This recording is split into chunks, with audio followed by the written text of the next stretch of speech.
We will start with prayer. I request Brother Selvin Prabhu to lead us in prayer. He's one of the senior graduates from Chennai. Brother Selvin? Yes, Anand. Yes, sir. Our gracious Heavenly Father, we want to thank you and praise you, Lord, for this evening time. Thank you, Lord, for your blessings, and thank you, Lord, for your guidance.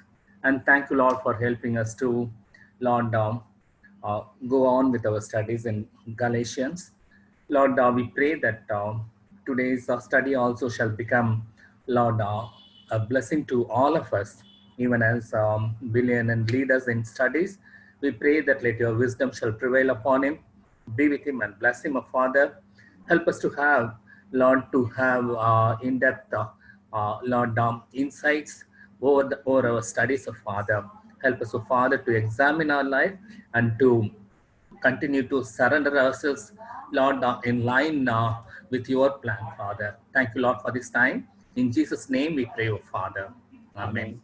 Amen. Thank you so much, Brother Selvin. Thank you. Yesterday, when we started, we looked at the introduction, where we saw that there is a tremendous excitement about this book of Galatians. It was the first Paul's letter, and along with James, it had been one of the first letters of the New Testament. And after that, as some of our friends are saying, Galatians is my favorite book, somebody said, and I'm excited. And even today in the Tamil class, somebody was telling that if we can learn Galatians, then our base for Pauline theology is very, very clear. So in that way, all of us are excited to study the book of Galatians. We looked at briefly the background of these places in that area and why Paul could write this letter. There are some key words and even phrase like Jesus Christ. It's highlighted in the book of Galatians. And the main message is by faith, we are saved. And we have a freedom in Christ Jesus. And again, we should not go into the slavery. That's what Paul is so much concerned. We were in slavery, and through salvation, we are free. And now, after being a child of God, again, we are going back to the slavery, slave to the law. Earlier, we were slave to sin, and now we became slave to the law. That's not right. That's a message clearly is communicated by Paul. When you looked at the first 10 verses in chapter 1 as an introduction, as Warren Wiersbe says very rightly, it's a bad news about the good news. The gospel which Paul is proclaiming, definitely the people in Galatia, that area, they are not taking it in the right way. They were just carried away by other gospels. And so Paul is so much concerned about the bad news, about the good news. And he closed with a powerful statement saying that I don't want to be a man pleaser. I really want to take the gospel very seriously and to pass on. We are continuing from verse 10.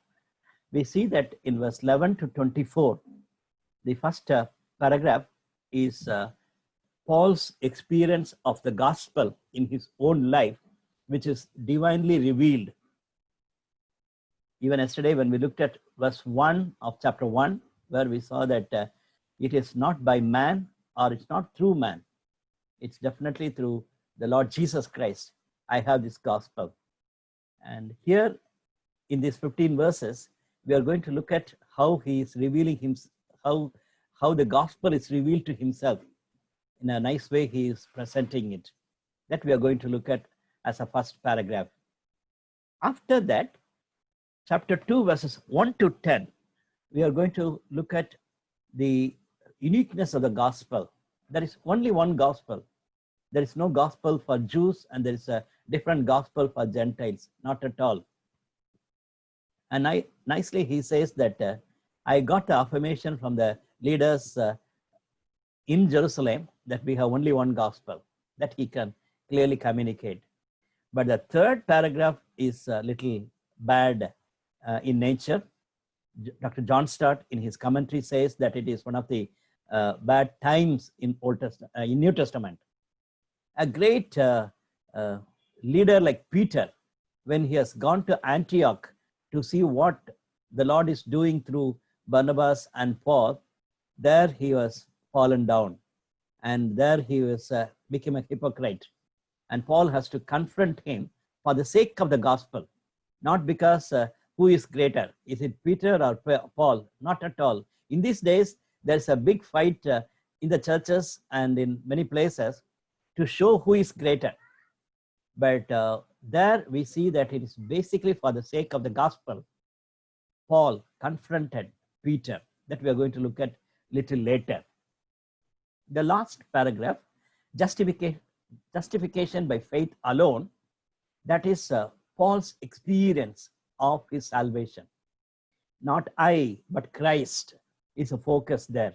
Not I, but Christ. And how he came to know the Lord, the Christ who is crucified.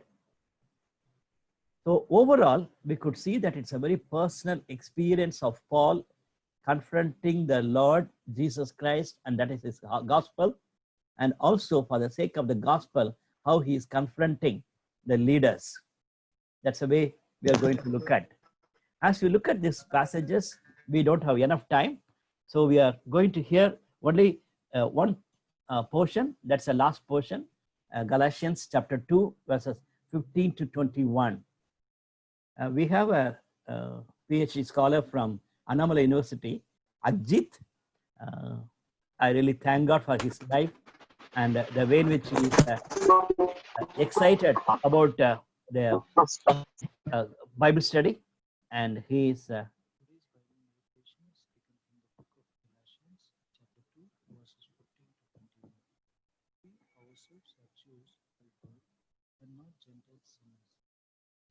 we know that the person is not justified by works of the law, but through faith in Jesus Christ. So we also have believed in Christ Jesus, in order to be justified by faith in Christ and not by the works of the law. Because by works of the law, no one will be justified. But if in our endeavor to be justified in Christ, we too were found to be sinners, is Christ then a servant of sin? Certainly not. For if I reveal what I tore down, I prove myself to be a transgressor. For through the law I died to the law, so that I might live to God. I have been crucified with Christ. It is no longer I who live, but Christ who lives in me. And the life I now live in the flesh, I live by faith in the Son of God, who loved me and gave himself for me. I do not nullify the grace of God. For if righteousness were through the law, then Christ died for no purpose. Amen. I really thank God for Ajit. We have to continue to pray for him, that his whole family and his whole community will come to know the Lord through this young man. When you look at the first paragraph, that is chapter 1, verse 11 onwards, it's a continuation of verse 10. There he says that I don't want to be a man pleaser. And if not, otherwise, I would not be a servant of Christ. Then he continues with 11 and 12.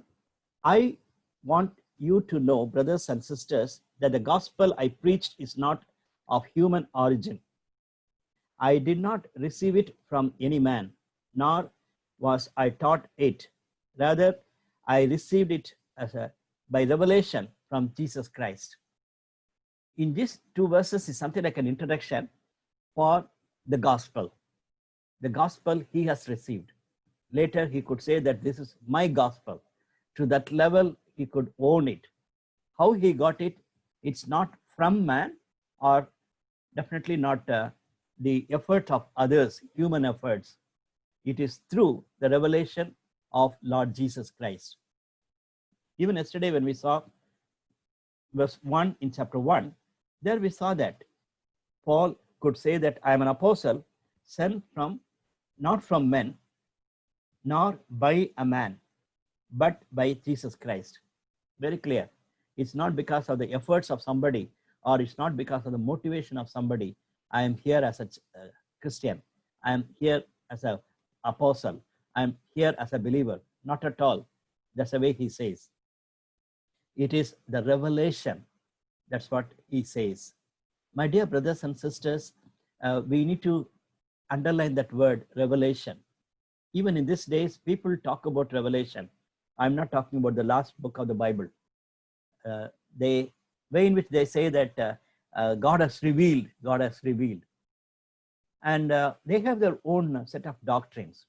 When you ask the Seventh-day Adventist, they will say that one Mrs. White, she got some revelations and she started reciting it, and many followers came and they all started writing it, and she became a leader for that cult group. There are many people claim that they have some revelation. So as we look at this passage, before I go into the other points, I just want to stop and tell you, are you afraid of revelation? If so, the understanding of the gospel itself gone. If you know the gospel through God's word, that is the revelation God has given you. And don't depend on your pastor, don't depend on the Bible teacher or anybody for that matter, that because they told, I believe. Not at all. You need to have the revelation from God. I'm not talking about the wrong type of revelations.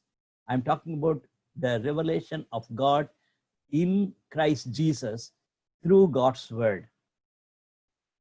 And also, as we look at this passage, we see that Paul could continue with that. Not only I have come to know the Lord, I have come to know the ministry which God has called me, or what purpose God has called me. That he could clearly say that. 3 headings we can talk about. Verses 13 and 14, it is before his conversion. He briefly talks about his life before his conversion. And verse 15, there is a shift, and there we can see that the confrontation of God in his life. It is not that he came to know the Lord, rather God has confronted him. That we are going to look at a little later. But he didn't stop there. He says that after his conversion, what has happened. So let me take little time to talk about this. I feel that this is basic, but it's very important. In fact, this is my first question for our personal reflection. All of us have to look back our own conversion story. How do I know Christ? How God has revealed himself to me? If you are from a non-Christian background, you can clearly say, I left everything. I left my gods and I left everything. And I have come to know the Lord Jesus as my personal savior. And my life is transformed. Praise God. You have a clear-cut past, and now you are in the present with a new life. And others from Christian background, for many, many generations, what about our conversion story? We may not be in a position to say like that. I was in sin. I was a Gentile. I was a non-Christian. But what about our own salvation? In the today and last 2 days, I hear some stories of conversions. Today I was reading one person's answer under the question, write down your conversion story. That's a question. Write down your conversion story, conversion experience. The person has written, nice name, that shows that he is from a very good Christian background. And he has written, I was in a very ordinary job. I prayed to God. God blessed me. Now I'm a child of God. That's what? 2 lines. That's his salvation experience. My goodness. And 2 days back, as I was talking with one of our friends, and the way in which we were discussing, it is very disturbing.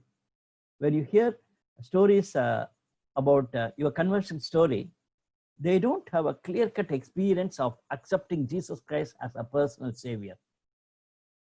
Leave alone people who talk about miracles. I was healed.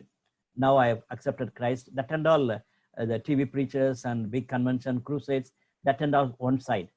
Even in our EUs and EGFs and from a strong evangelical church background.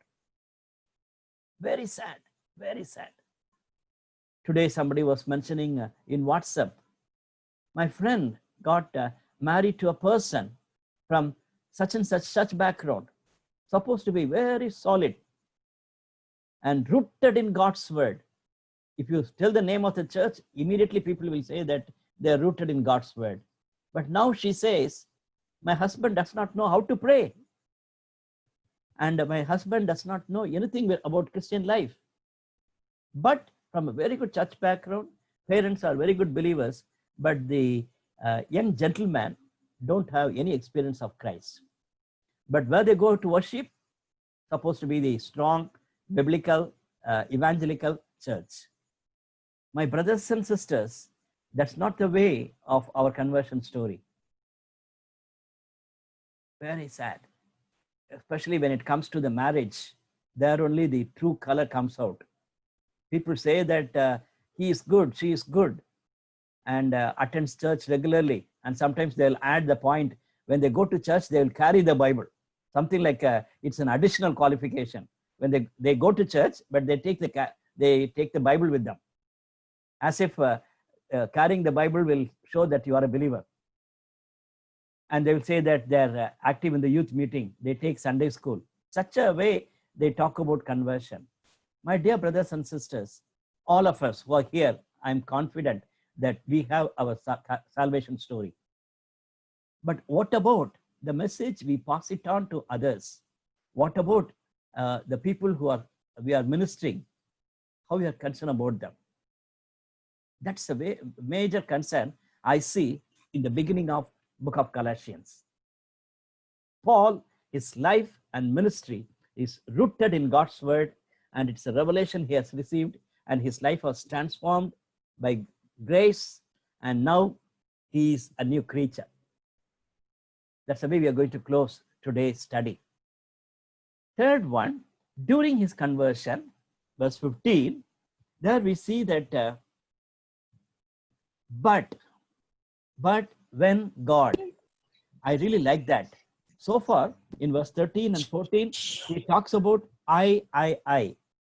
Of course, in verse 15 also, the word I comes, but the subject matter is God. So far, I was handling, I was doing things.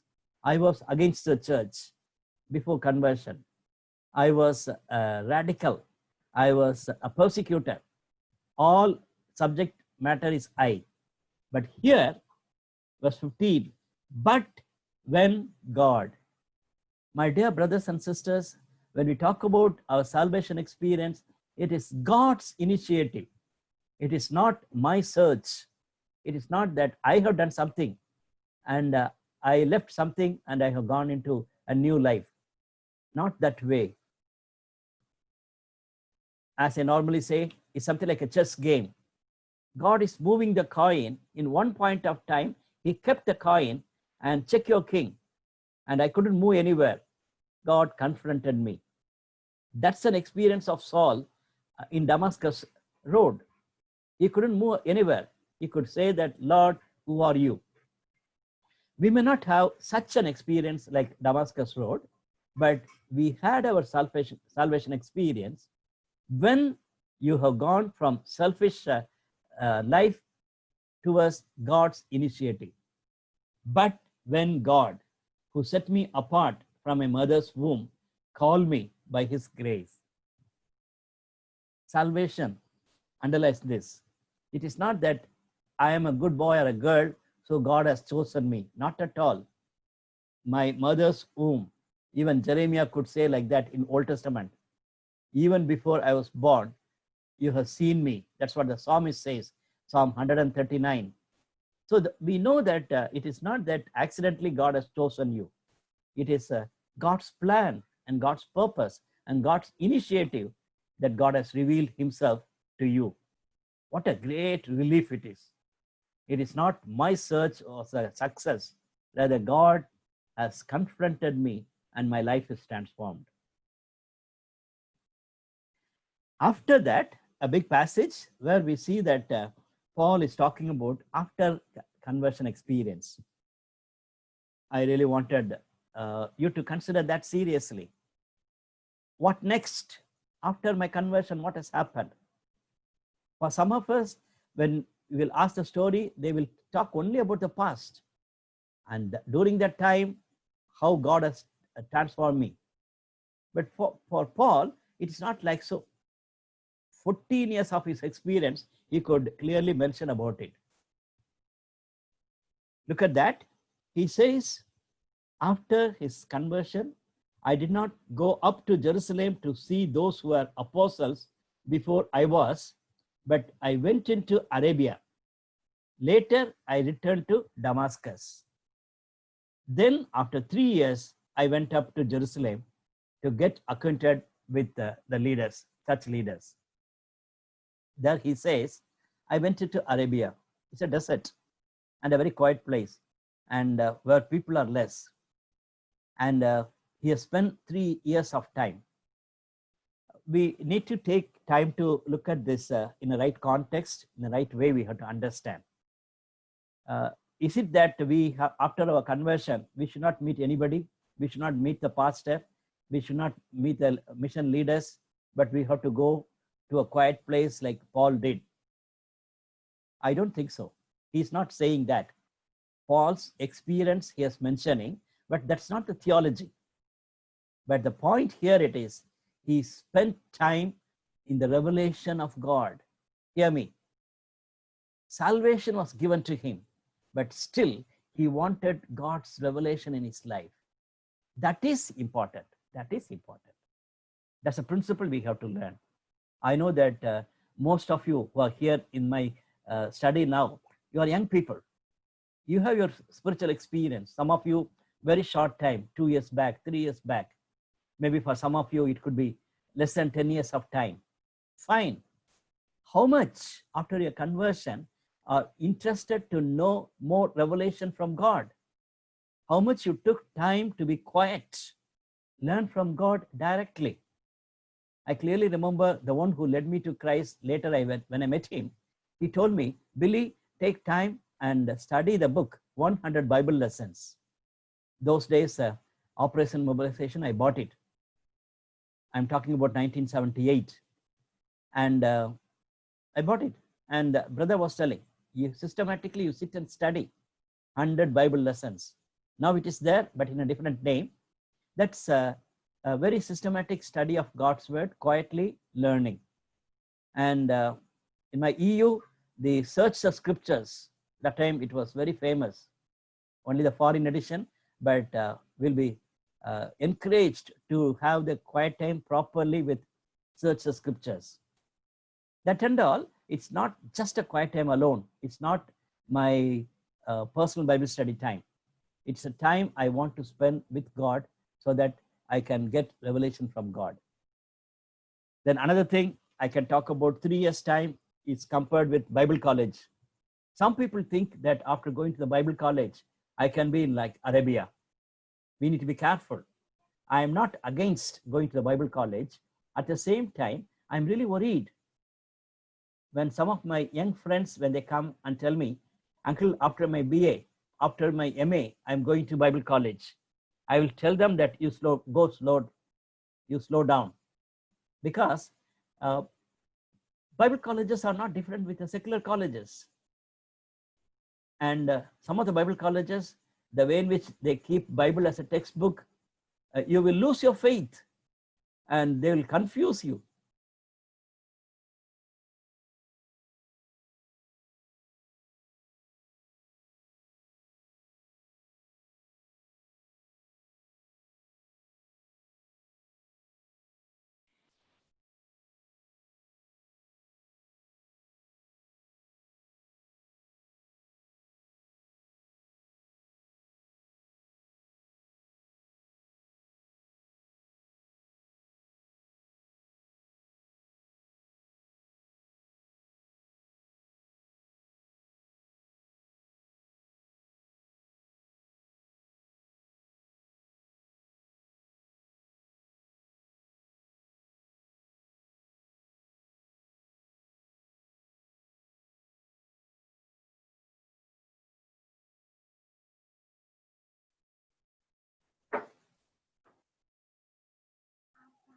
electricity has gone.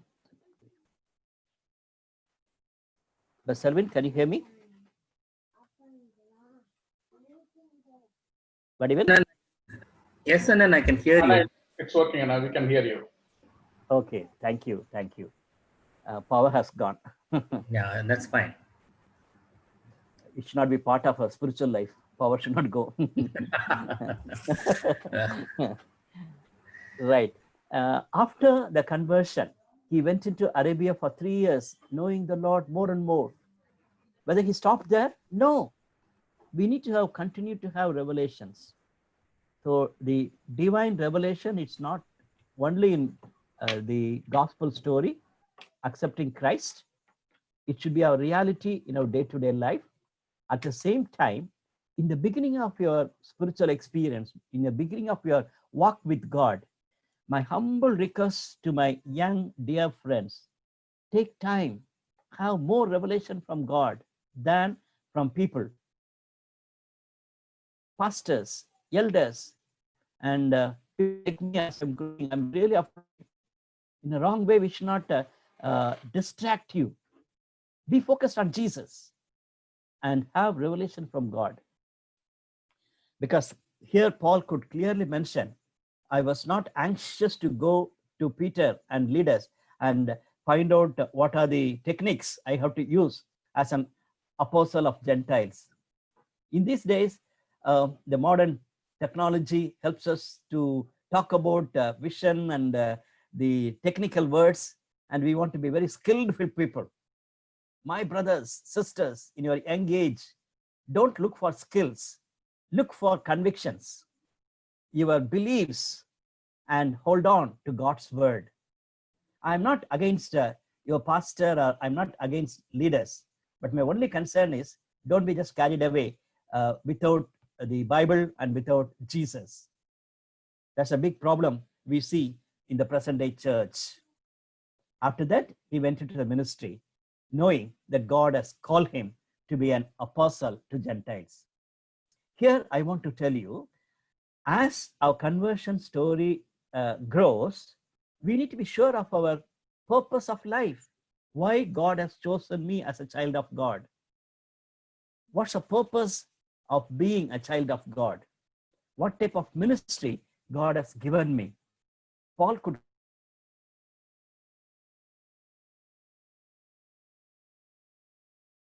going to see that. He clearly says, as Peter is an apostle to the Jews, here I am an apostle to the Gentiles. Verses 1 to 10, he talks about only one gospel. He wanted to really affirm it. And here I take one verse, please, 3 headings. I really like it. First 2 verses talk about private consultation. He says, I went and privately, I was talking to the leaders in Jerusalem.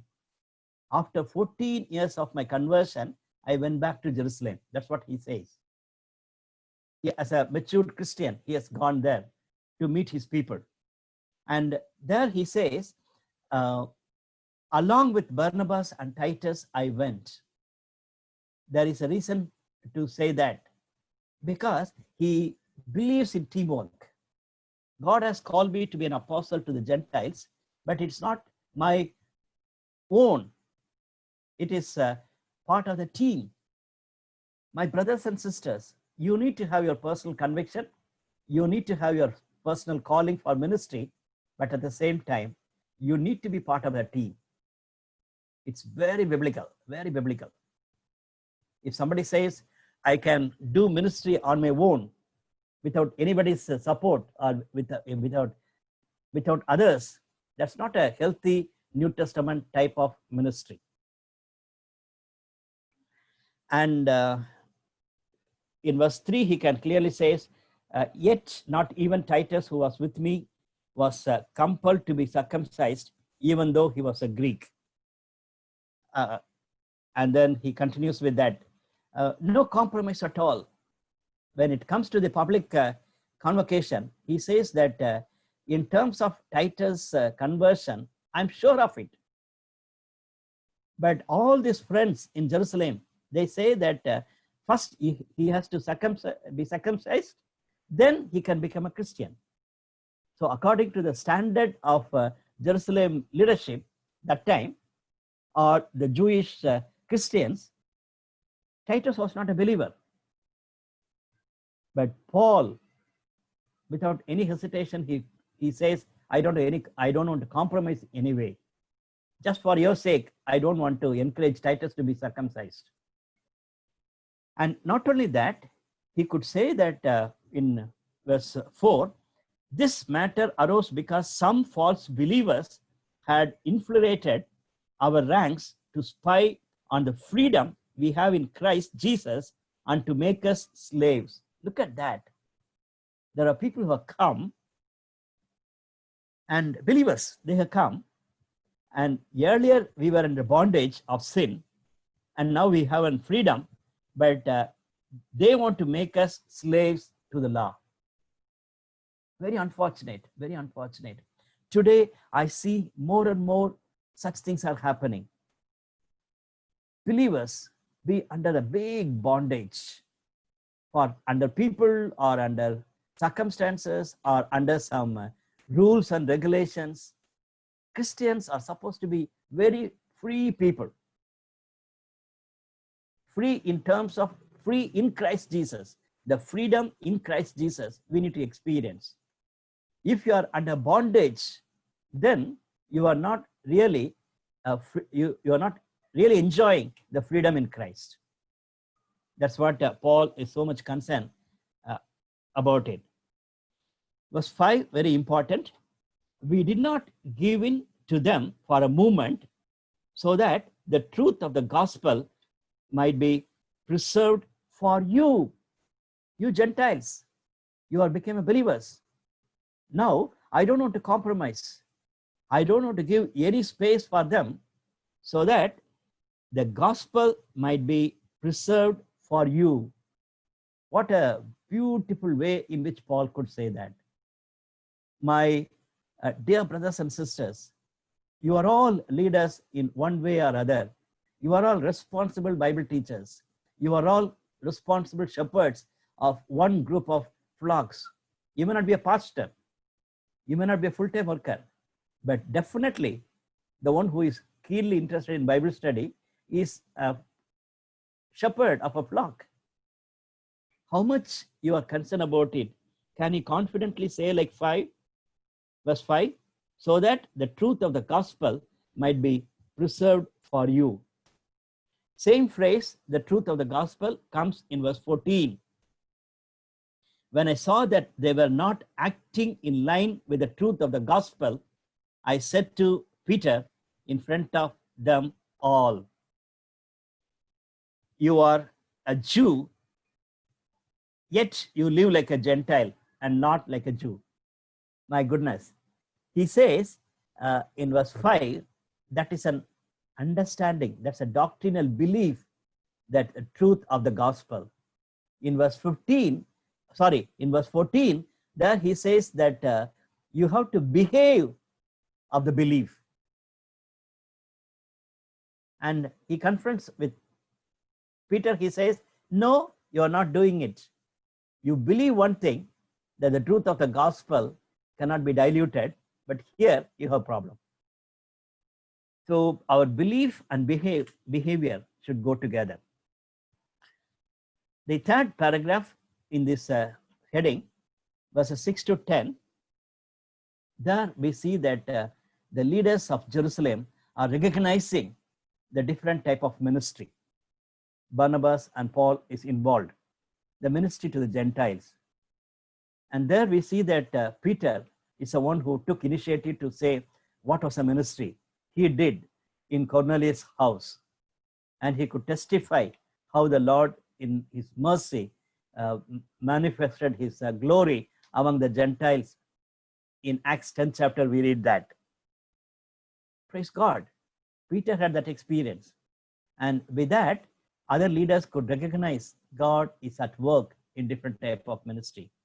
Let me stop here and just want to encourage you, my brothers and sisters, as the generations are coming and different types of ministries are coming. You need to be very thoughtful. You have to be careful.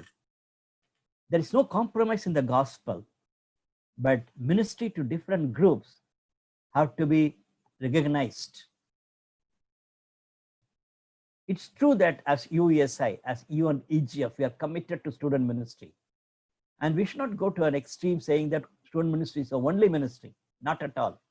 I'm sure that none of you will say that. And how much we recognize the student ministry, which people come out with different perspectives. Different types of needs are there in our own ministry and in the church. How much we are open that for recognition.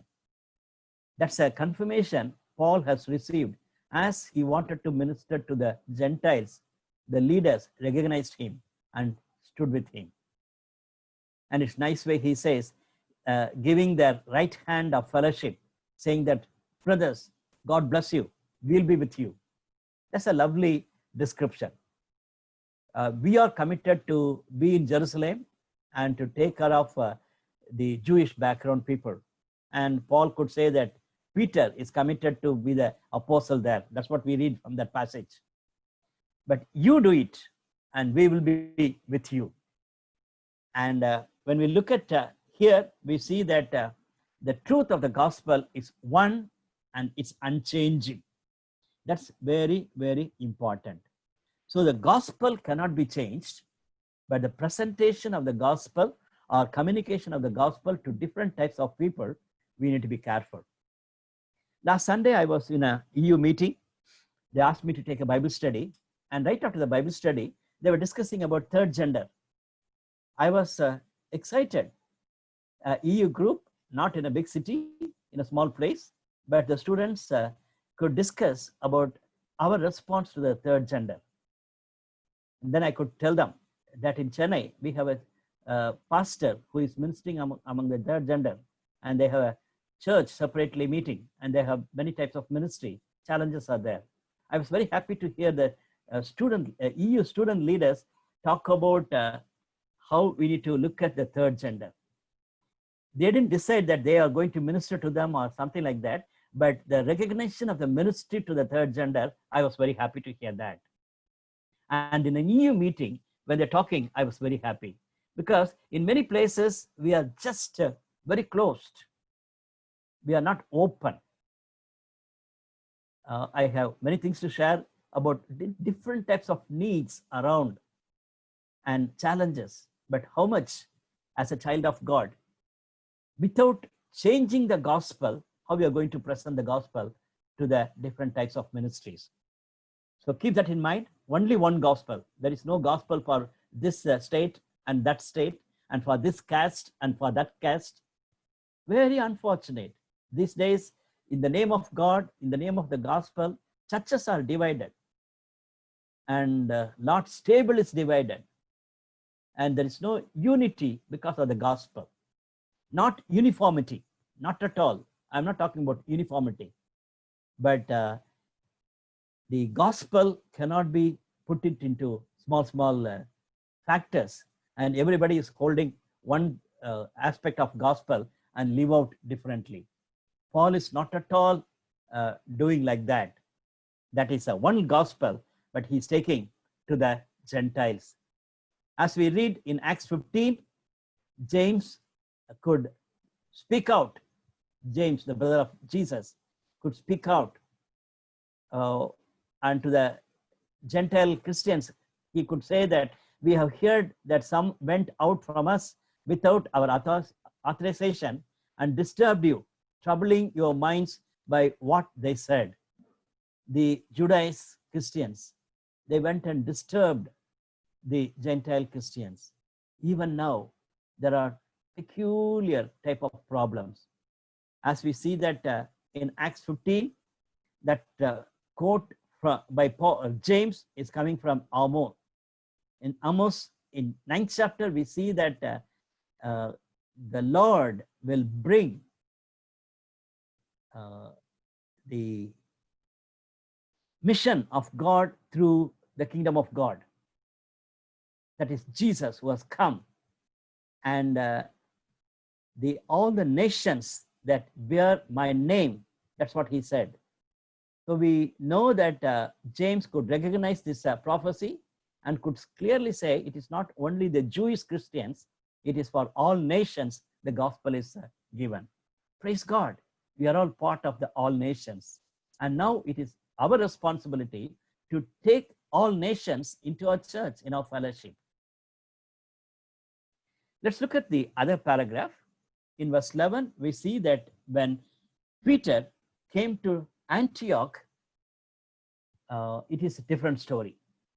The first paragraph is Paul went to Jerusalem and met Peter, the great leader, and others. But in verse 11 to 14, here we see that Peter in his place, that is Paul's place, Antioch.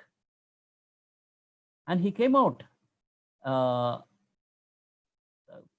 against or confronting Peter very vehemently. As I said, why? Not to show that he is holier than him. Not at all. Not at all. Not to show that he is bigger than Peter in position, or not to prove that he is an apostle. Not at all. These days, there are many, many fights going on in the churches and Christian organizations for the sake of position. Who is greater? Who is bigger? And how I can get more votes, and how I can get more people with me. How I can have more likings and followings. That's the way people behave and do. Paul is not confronting Peter here in that way. He could say very clearly, because he stood condemned, Peter has done something wrong, very obviously wrong. Why? Because when you look at this passage, we see that when he came to Antioch, he was very normal. He was enjoying the fellowship of everybody. He could eat with the Gentiles. Point 2, because some certain men came from James and from Jerusalem, Peter was changed. My goodness. Because of some men came, they were watching Peter, how you're eating with them. Even today, my dear brothers and sisters, some of the Christian leaders, some of the Christians have gone wrong like that. They believe in the gospel. They believe that we are all one in Christ. But in terms of sitting and eating, Peter has simply forgotten Jesus. Jesus was sitting with Pharisees. Jesus was sitting with sinners and eating. But here, Peter wanted to show himself as a better person, and he was become a hypocrite. Very unfortunate, very unfortunate. With a heavy heart, I want to share with you, my brothers and sisters, if you are very young in your spiritual life, if you are very young in your ministry, please keep that in mind. Don't be like Peter. Jesus hated people who are hypocrites. And be like Paul. In your young age, don't consider other people as South Indian, North Indian, this caste and that caste. They are from this denomination background and that denomination background. And we're looking at the color and looking at the degrees, looking at the financial conditions, looking at the beauty, all sorts of things. Gospel should deliver us from everything, everything. Tomorrow we are going to look at Galatians chapter 3. Paul could say that there is no Jew or Gentile. Everybody is one in Christ. Do you believe that? If so, do you behave like that? That's what Paul is asking. Even he says, even Barnabas was disturbed, a great saint. Or for Paul, he was his mentor. Even my mentor was shaken. And when it comes to the point of caste, my goodness, some of the mentors, some of the leaders, they were shaken. I have many bad stories. Anyway, let me go forward and say that be careful. Be careful. And as we read in verse 14, when I saw that they were not acting in line with the truth of the gospel, my brothers and sisters, As you believe in the gospel, do you love one another as Christ loves, and without any discriminations, without any differences? Very important, very important. Easy to preach, but in practice, we need to be very careful. And even in terms of our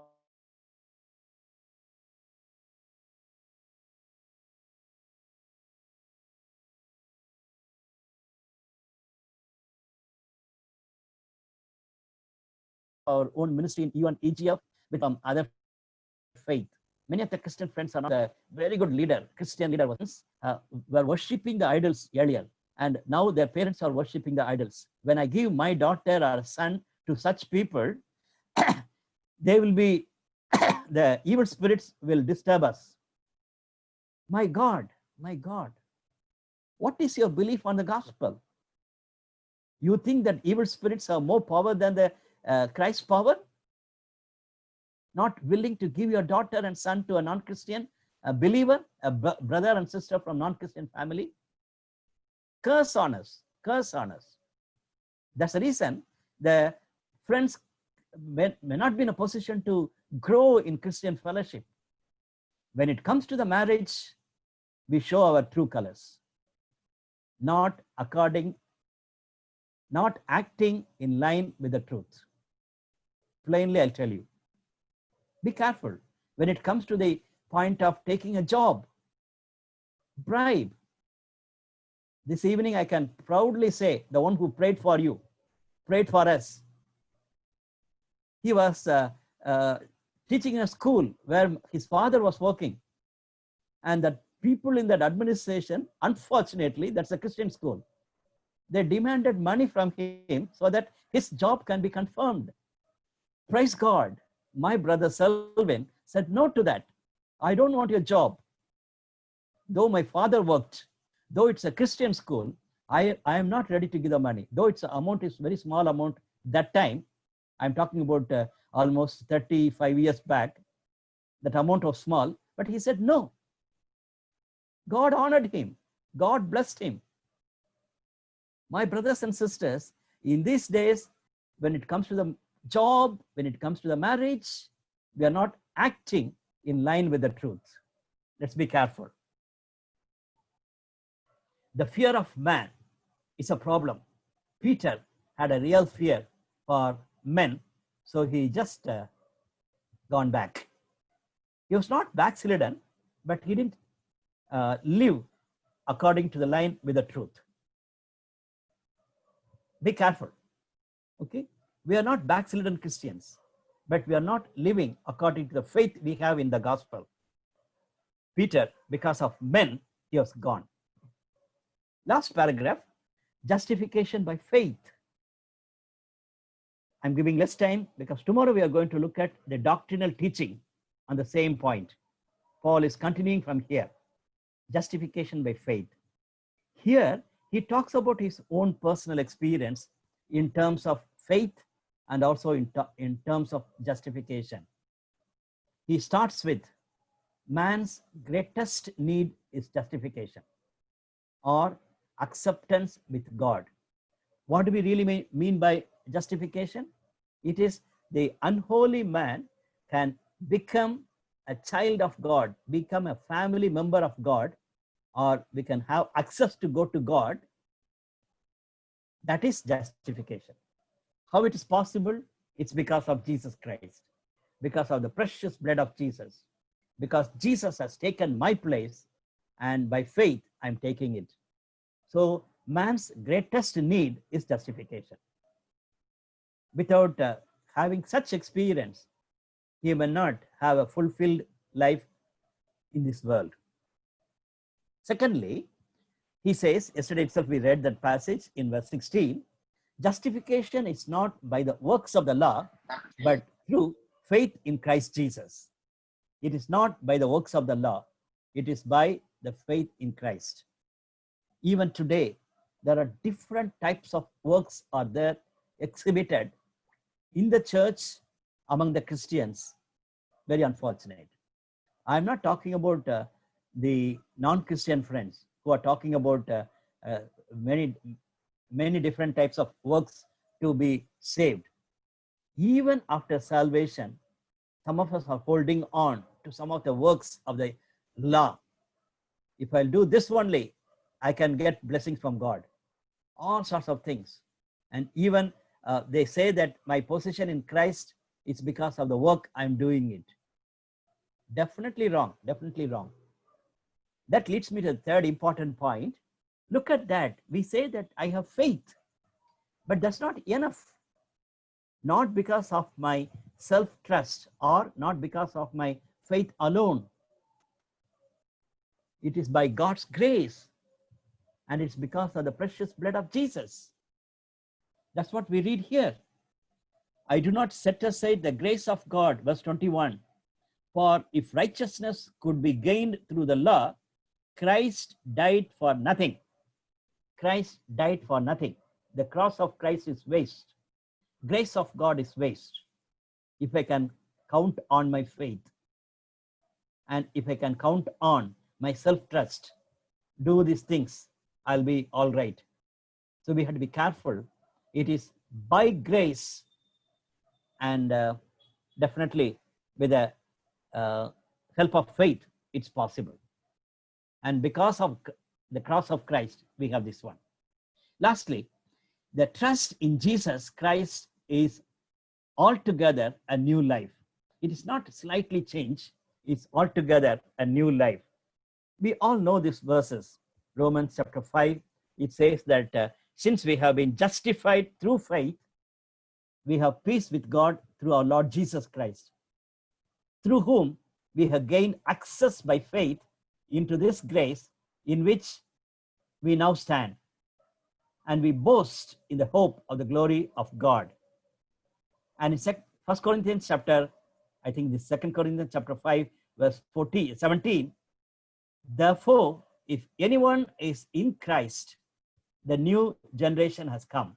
New creation has come. The old has gone, the new is there. The old has gone, new is here. So is it our story? That's the first question I have. What is my testimony about my conversion story?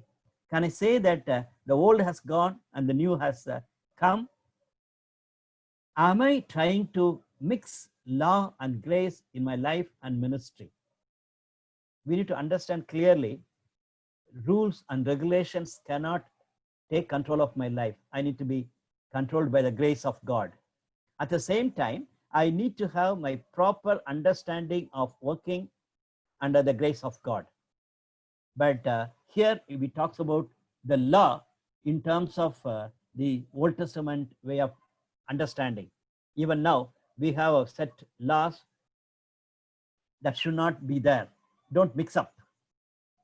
Thirdly, how do I defend the truth of the gospel? By confronting others.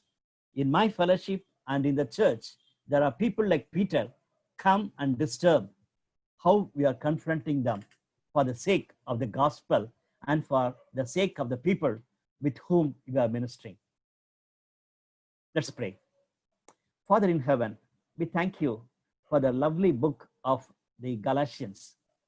As Paul is pouring out his own personal experience of knowing you and knowing his calling and also knowing his gospel. And with that affirmation, he could clearly mention that for this, he could take stand against the people who are working against it, even if it could be like Peter. Help me and help us to be that much be committed to the truths for the sake of the gospel. Continue to minister to us. Give us good night rest. In Jesus' name we pray. Amen.